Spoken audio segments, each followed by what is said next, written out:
On a 48-foot boat drifting on calm waters near Cape Lookout, UNC marine biologist Chelsea Black pressed down on the snout of an Atlantic sharp-nosed shark, releasing clear gel from tiny pores as water washed through its gills.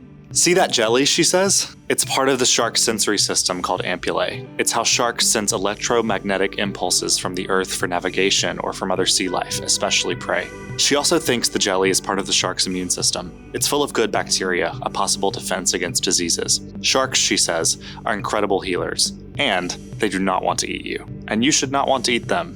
Black is on a lifelong quest to demythologize sharks as monsters of the sea. She wants to save them from becoming shark fin soup because the entire ocean ecosystem relies on this apex predator. We need big sharks alive if we want barrier reefs and other habitats to thrive.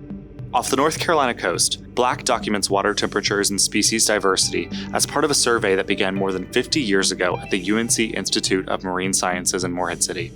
Her other work is that of a pioneer. She's the only person tagging and tracking tiger sharks in the middle of the Indian Ocean. She serves as the science officer for Project Hiu, a nonprofit based in Indonesia that works with local communities to limit overfishing of various species.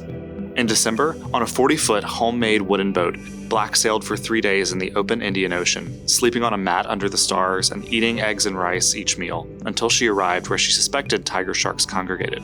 Black's goal is to tag tiger sharks and track their movements throughout the year to show the Indonesian government which waters they ought to protect during certain times of year to decrease fishing of imperiled species. It's an uphill battle she knows will be difficult to win. Thousands of tons of banned fish and sharks are shipped across Southeast Asia each month, but much of mainland China has shunned eating shark fin soup due to environmental concerns raised in the 1990s. So Black knows change is possible.